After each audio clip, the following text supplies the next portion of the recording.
Hello friends, स्वागत है आपका मेरे यूट्यूब चैनल के ऊपर। आज मैं रसाला का पेपर लेके आई हूँ, जो कि पेपर जुलाई अगस्त में हुआ था, 2023 के अंदर हुआ था। आयुर्वेद प्रकरण है, उसका फर्स्ट क्वेश्चन देख लीजिए फ्रेंड। फर्स्ट क्वेश्चन बोल रहा है कि उपरसों की संख्या एवं नाम बताकर गंधक के भेद व शोधन विधि का वर्णन करो। ओके देखो फ्रेंड्स, 20 नंबर का पैटर्न हो गया है, तो इसके अंदर अब सबके अंदर ऐसे ऐसे क्वेश्चन ही आएंगे कि या तो एक क्वेश्चन के अंदर डबल क्वेश्चन दे देगा छोटे छोटे करके, या फिर हो सकता है कि बड़ा उसकी विधि वगैरह ही पूछ ले।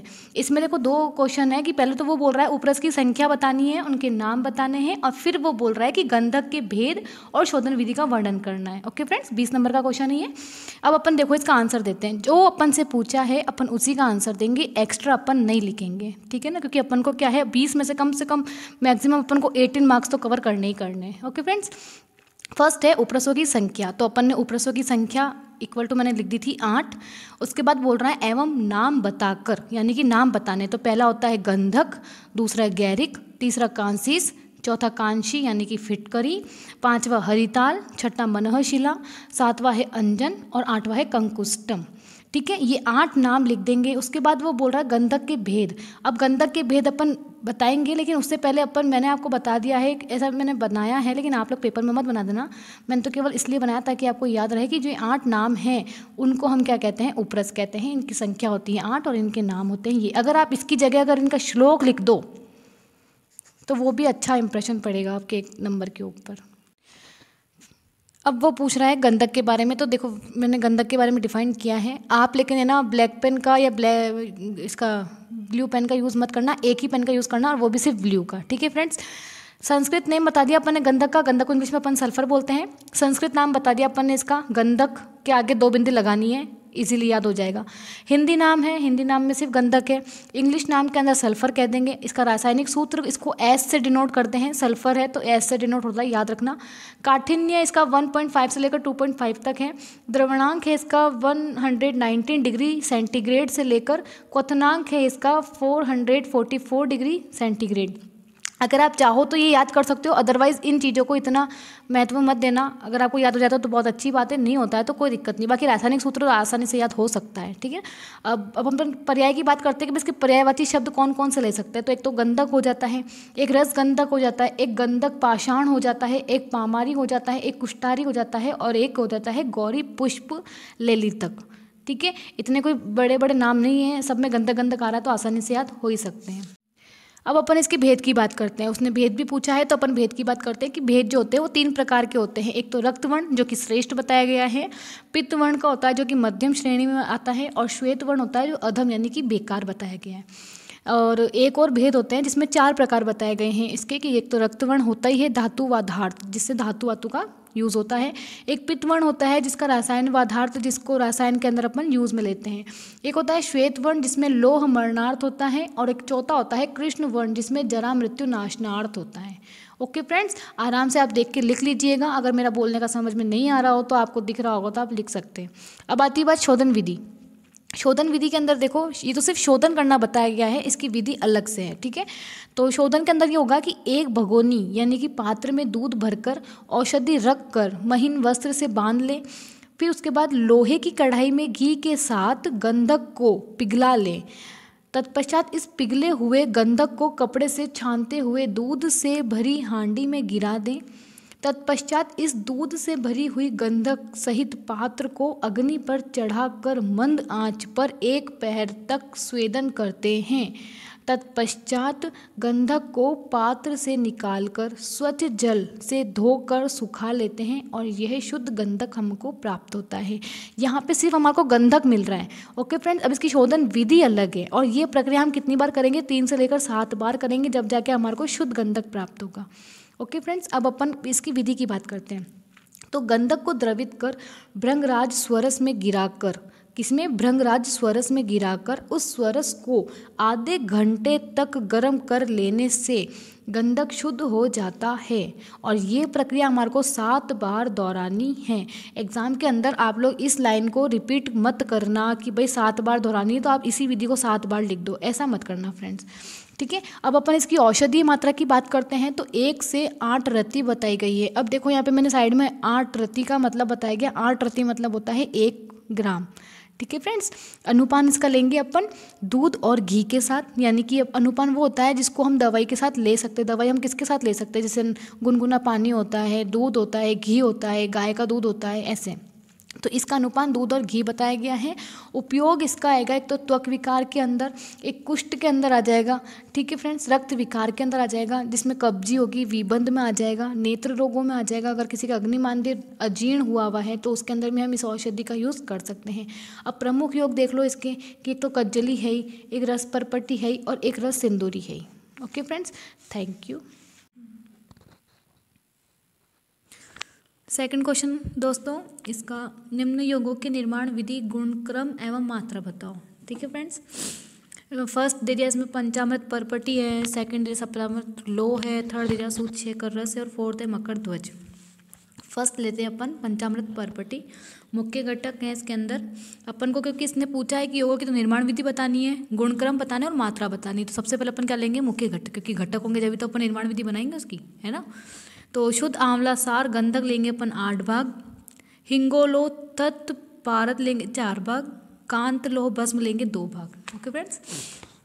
कृष्ण वज्राभ्रक भस्म लेंगे 1 भाग, ताम्र भस्म लेंगे आधा भाग। अन्य सामग्री होती है इसके अंदर, गोघृत 2 तोला यानी कि 25 ग्राम, गाय का गोबर लेंगे जो कि ताज़ा होगा 2 किलोग्राम, और कदली पत्र लेंगे 4 पत्र। अब आती बारी की उपकरण। उपकरण में क्या क्या लेंगे हम, गैस चूल्हा, चाकू, एनामल ट्रे 2, एक चीज़ होती है जिसके अंदर अपन इसको रख सकते हैं, ठीक है ना। लोह खरल होती है, लोह करछुल होती है, छोटी कढ़ाई लेंगे, स्टील की परात लेंगे 1।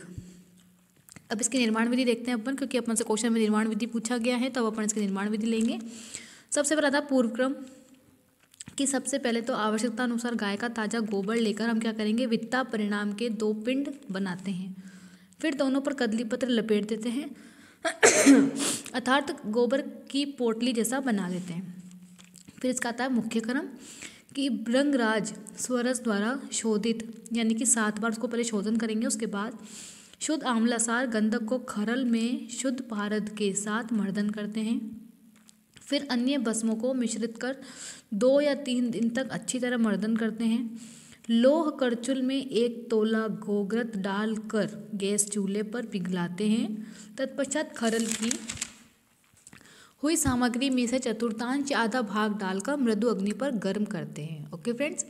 जब सामग्री पूरी तरह पिघल जाए तो हम क्या करते हैं, पास में रखे हुए पिंड पर खरचूल को उंडेल कर दूसरे पिंड से कुछ क्षण दबाकर रखते हैं, जिससे पपड़ी जैसा स्वरूप तैयार हो जाता है। अब इसमें अपन क्या बन गई, अपनी पपड़ी बन गई, यानी कि परपटी बन गई है। इस कारण इसे परपटी भी कहते हैं, और पुनः बची हुई सामग्री से हम नई परपटी और बना सकते हैं फ्रेंड्स।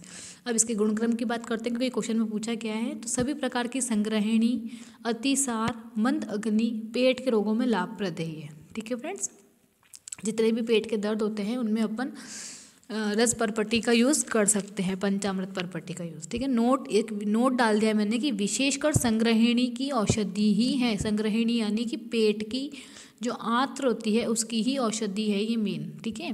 अब इसकी औषधि मात्रा की बात करते हैं तो 250 mg कल्प क्रम में 8 रति तक देने का विधान बताया गया है। अगर कल्प क्रम में है तो अपन इतना ही यूज़ करेंगे, 250 mg। सेकंड आता है सप्तामृत लो। इसके अंदर घटक द्रव्य बताए गए हैं कि आंवला त्वक 1 भाग, हरड़ त्वक बड़ी वाली 1 भाग, बहेड़ा त्वक 1 भाग, मुलेठी 1 भाग, लोह भस्म 1 भाग। निर्माण विधि की बात करते हैं कि त्रिफला यानी कि हरड़, बहेड़ा, आंवला एवं मुलेठी का कपड़ा छन चूर्ण तैयार कर। कपड़ा छन चूर्ण क्या होता है फ्रेंड, इतना उसको बारीक चूर्ण करना है कि उसको फिर कपड़े से छानना है, उसको बोलते हैं कपड़ छन चूर्ण।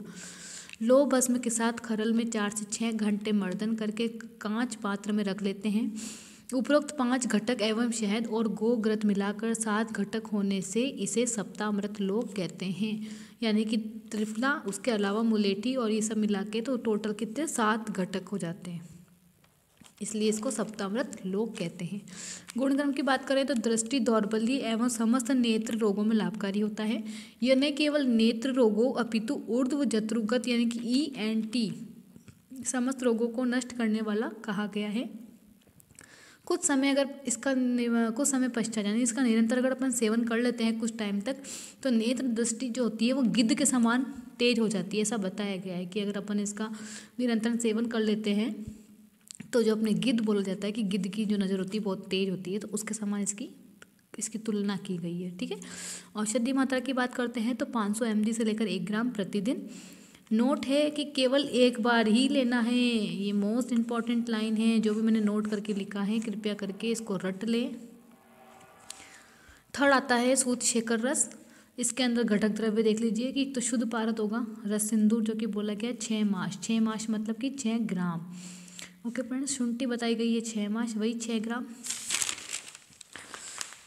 शुद्ध स्वर्ण गैरिक बताया गया है 4 तोला यानी कि 48 ग्राम। भावना इसकी बताई गई है पान पत्र स्वरस यानी कि एक भावना देनी है इसकी। ठीक है, निर्माण विधि की बात करते हैं कि पहले रस सिंदूर को लोह खरल में डालकर घुटाई कर लेते हैं, फिर शुंठी एवं शुद्ध गैरिक डालकर 2 से 3 घंटे अच्छी तरह मर्दन करके पान पत्र स्वरस की एक भावना देकर एक रत्ती यानी कि 125 मिलीग्राम की वटियाँ बना कर सुखाकर कांच के पात्र में रख देते हैं। वटियाँ मतलब होता है गोली। देखो फ्रेंड्स, आप लोग आयुर्वेद पढ़े हुए हो तो मैं आपको बार बार उनके लैंग्वेज का हिंदी में अनुवाद नहीं करूँगी, क्योंकि आप लोगों ने पढ़ी है। ठीक है ना, तो आप लोगों को पता होना चाहिए कि कोई कोई वर्ड अपन आयुर्वेद में यूज़ में ले रहे हैं। अगर अपन गुणक्रम की बात करते हैं, इसके अंदर तो अम्लपित है, मुखपाक है, नक्सीर है और अन्य पैतृक विकारों में उपयोगी है। ये जो है चीज़ आप इसमें भी आप नोट करके डाल सकते हैं। ठीक है, औषधि मात्रा बताई गई है 1 से 2 रति 125 मिलीग्राम से लेकर 250 मिलीग्राम तक। फोर्थ पॉइंट आता है मकरध्वज। मुख्य घटक द्रव्य बताए गए हैं इसका कि शुद्ध स्वर्ण पत्र 1 पल यानी 48 ग्राम, हिंगोलोत अथवा अष्ट संस्कारित पारद यानी कि 8 पल जो कि 576 ग्राम है। शुद्ध आंवला सार गंधक यानी कि 16 पल। भावना द्रव्य बताए गए हैं कि भावना कैसे देनी है, तो कज्जली एवं शुद्ध स्वर्ण को खरल करके रक्त कार्पस पुष्प स्वरस एवं घृत कुमारी की स्वरस की क्या देनी है, एक भावना देनी है। ओके, घृत कुमारी यानी कि एलोवेरा होता है।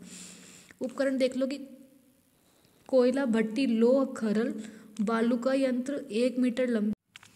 बालू का यंत्र को चूल्हे भट्टी पर रखकर अग्नि प्रज्वलित करते हैं यानी कि आग जलाएंगे। 1.5 से लेकर 2 घंटे के बाद बोतल का कॉर्क हटाकर रक्त तृप्त लो यानी कि जब तक वो लाल रंग की ना हो जाए। ठीक है, रक्त तृप्त यानी कि लाल रंग की ना हो जाए। उसके बाद क्या करने की, शलाका को बोतल के मुख में चलाते रहते हैं यानी कि वो गोल गोल गोल गोल हिलाएंगे। लगभग 4 से 5 घंटे के बाद बोतल के मुख चलाते रहते हैं। लगभग 4 से 5 घंटे के बाद बोतल से 1.5 से 2 फुट ऊंची अग्नि की लपटें उठने लगती हैं। उस समय रक्त तृप्त शलाका से बोतल का मुख साफ करते रहना। ठीक है ना, जब उसको आप करोगे ना तो साफ करते रहना। ठीक है, यदि शलाका चलाते समय असावधानी बरती जाती है तो मुंह का जो अवरोध होता है वो होकर बोतल टूटने का भी भय रहता है। ठीक है ना, उसमें से क्या होती है, जो गैस बनती है उसका बाहर निकलना बहुत जरूरी है फ्रेंड्स। शास्त्र के अनुसार 3 दिन तक, शास्त्रों ने भी अपनी बात कही है कि भाई 3 दिन तक क्रमशः मृदु मध्यम और तीव्र अग्नि देते हैं। जब बोतल की तली उदयमान सूर्य की जैसी दिखने लगे तब ताम्र पत्र परीक्षा करके डॉट लगा देना चाहिए और चूल्हे में लकड़ी डालकर स्वांग शीत होने के लिए छोड़ देना चाहिए। राइटिंग, लकड़ी डालकर स्वांक्षित होने के लिए छोड़ देना चाहिए। स्वांक्षित का मतलब होता है जब लकड़ी जलकर राख बन जाए। ठीक है, उसको बोलते हैं। जब कोयले की भी आगे की प्रोसेस होती है। मूल पाठ में कपूर, जायफल, काली मिर्च, लौंग और कस्तूरी की यथोक्त मात्रा मिलाकर 1.5 रत्ती की गोली बनाने का निर्देश है। औषधि मात्रा की बात करते हैं तो 1 से 1.5 रत्ती का यूज़ करते हैं। गुणक्रम की बात करें तो रसायन, वाजीकरण, मेदा और कांतिवर्धक व्यस्त अम्भक अनुपान भेद से समस्त रोगों का निवारण करती है। रसायन का मतलब कि जैसे कि अपन आंवले वगैरह का यूज़ करते हैं जो दिमागी अपने शरीर की हस्त पुष्ट को सही करता है। वाजीकरण जैसे कि बच्चे ना होना। ठीक है ना, मेदा जो कि शरीर के लिए बताया गया है और कांति जो अपने चेहरे की चमक होती है उसके लिए बताया गया है। ठीक है फ्रेंड्स, ओके, थैंक यू। और फ्रेंड्स 20 तारीख से एग्ज़ाम आने वाले हैं, तो आप कल की वीडियो मेरी जो होगी उसमें मैं आपको मोस्ट इंपॉर्टेंट क्वेश्चन बताऊंगी। प्लीज़ लाइक शेयर और कमेंट ज़रूर करें, सब्सक्राइब भी करें। Thank you.